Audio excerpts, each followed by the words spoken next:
잘 들리시죠? 예, 오늘 주제는 GTX 가치 투자와 4차 철도망 전망이라는 주제를 가지고 얘기를 드리려고 합니다. 우리가 철도 계획이라는 걸 진행할 때요, 한 예로 이번에 4차 철도망 나왔잖아요. 그런 것들을 여러분들이 실제로 타고 다니려면 최소 15년에서 25년이라는 시간이 필요합니다. 짧게 보면 일단은 철도를 보통 예타, 사전 타당성 조사를 한다 그러면 그 다음부터 10년이라는 시간을 잡으셔야 돼요. 그러면 언제 제일 많이 그게 반영이 되느냐라고 보면 예비 타당성과 기본 계획 고시할 때가 제일 많이 평균적으로 올라감을 볼 수 있습니다. 그래서 저 10년 차 철도 계획 10년 차 중에서 초기에 2년이 상당히 중요하다. 그래서 여러분들은 그 2년을 노리셔야 돼요.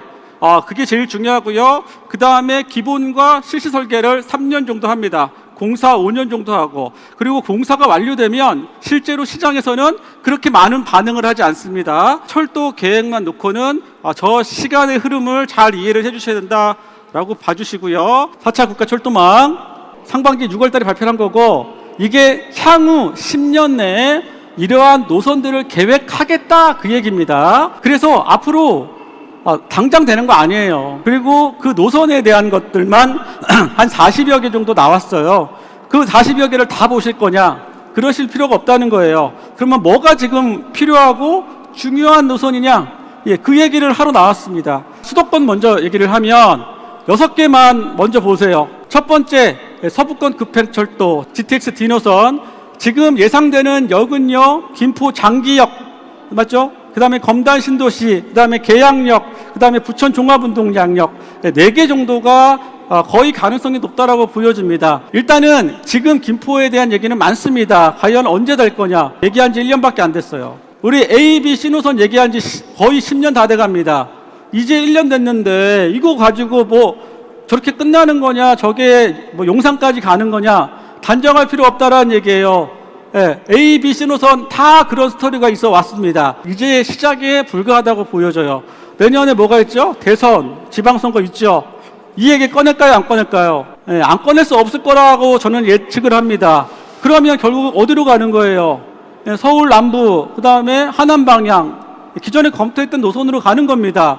그 생각 하셔야 돼요. 그 다음에 8호선 별가람, 별내 별가람입니다. 일단 노선이 짧아요. 저건 예전부터 검토가 됐던 거고요. 그 다음에 별내 신도시를 살려줄 수 있는 상황이고요. 금방 되지는 않아요, 저 노선도. 다만 노선이 짧기 때문에 상대적으로 의지만 있으면 금방 될 수 있다라고 보여지고, 제가 바라보는 건 8호선이 좋아요. 잠실도 가고요. 나중에 판교까지 연결됩니다. 물론 별내역도 좋지만 별가람역까지 생각해 보실 수 있어야 돼요. 제가 지금 이 내용을 뽑아오는 건 4차 철도망에 대한 얘기입니다. 단순하게 별내 갈까요? 별가람 갈까요? 라고 보면 별내 가셔야 된다라고 할 수도 있어요. 근데 제가 지금 이 주제의 콘텐츠는 4차 철도망이기 때문에 그 안에 나와 있는 내용을 가지고 얘기하는 겁니다. 그래서 별가람역 생각하셔야 되고요. 그 다음에 3호선 연장, 오금, 가밀지구, 교산 3개, 하남시청까지 가는 거, 하남시청을 추천하겠습니다. 여러분들 교산에 들어갈 수 있는 방법이 없어요. 거기에 분양하는 거 아니면 들어갈 수 있는 방법이 없어요. 맞죠? 그리고 주변에 인근에 다른 구도심도 많지가 않아요. 산자락이거든요. 덮여 있어요. 그러니까 주변에 대체 용지가 별로 없습니다. 올라가면 다 하남 구도심이에요. 그러다 보면 결국 그 집결은 하남시청 쪽으로 연관될 수 있고, 여러분들이 하남시청 주변에 신장동, 나중에 GTX에 대한 얘기도 또 나올 수 있기 때문에 하남시청 챙겨보셔라는 얘기고요. 그 다음에 그 밑에 9호선, 저거는 좀 나눠서 생각을 하셔야 돼요. 저기까지 가려면 지금 보은병원에서 저 강동 강일지구까지 아직 안 돼 있어요. 열차가 없어요. 그거를 이제 본격화하려고 합니다. 근데 그게 준공이 되려면 2028년 정도 가야 돼요. 2028년이 돼야지 저 노선들에 대한 게 구체화된다는 얘기예요. 그래서 당장 될 수는 없는 사업이다.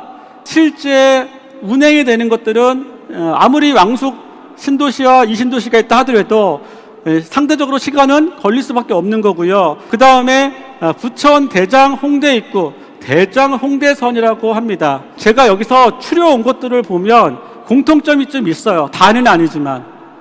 중요한 건 3기 신도시와 같이 엮은 노선들이다. 우리가요 신도시 개발을 할 때는요 그 총사업비 안에 광역교통분담금이라는 걸 걷게 돼 있어요. 도로도 깔아야 되고 철도도 깔아야 되고 역도 신설해야 됩니다.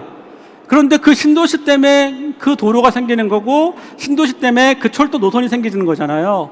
그래서 그 비용을 태워 넣어요. 그리고 그것들을 우리가 분양을 받을 때 뭐 가구당 몇백만 원 이런 식으로 다 가격을 책정해 주는 겁니다. 결국 그 돈을 모아 놓는다는 얘기예요. 철도가요 수도권 서울 같은 경우는 키로당 1,400억까지 듭니다. 1km당 1,000억 이상의 상당한 비용들이 들어간다는 얘기예요. 그런 거에 비하면 아무래도 전체적인 노선을 공사할 때는 상당히 많은 예산이 필요할 수밖에 없습니다. 그런데 아쉽게도요 국토부의 철도 건설 예산이요 한 해 5조 원밖에 없어요. 생각보다 많은 노선들이 진행이 안 된다는 얘기입니다. 결국 예산을 확보된 노선, 예산을 확보된 지역 이런 데가 우선적으로 될 수밖에 없는 겁니다. 그래서 제가 뽑아놓은 이러한 노선들은 신도시 조성할 때 이러한 비용들을 많이 책정할 거고 또 국토부가 2기 때 못했던 3기 때는 교통망과 같이 연계해서 하겠다라는 건 빨리빨리 진행시켜줄게 그 얘기거든요.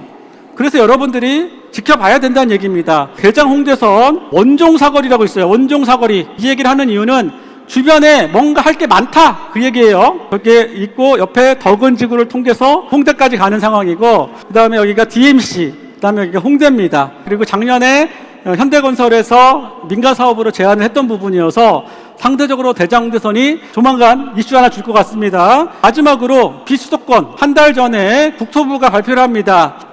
비수도권 중에서 5개 권역만 먼저 진행하겠다라는 거예요.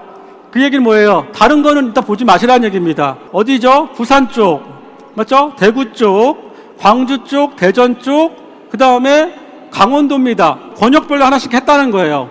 그럼 하겠다라는 거였나요? 그렇진 않습니다. 우선 검토하겠다, 사전 타당성 검토를 하겠다라는 얘기입니다. 그러면 이제 흑백이 나오는 거예요. 사전 타당성 검토를 하기 때문에. 그런데 저는 그 중에서 상대적으로 여러분들이 봐야 될 3개 노선만 추려왔습니다. 일단은 대구는요 신공항 이슈가 있습니다. 설명할 게 너무 많아요. 근데 결론만 얘기할게요. 광주는 혁신도시가 있습니다. 그리고 여러분들이 주목해야 될 것은 대전, 세종, 오송, 청주 저게 가장 여러분들한테 기쁨을 줄 노선이다. 저는 그렇게 예측을 합니다. 뭐가 있죠? 국회 세종 맞죠? 분해 설치하겠다. 세종이 최근에 너무 많이 올라서 살짝 조정을 받았어요. 그런데 이슈가 계속 터져요. 그리고 지금 5단계, 6단계 구간을 더 공사하고 있습니다.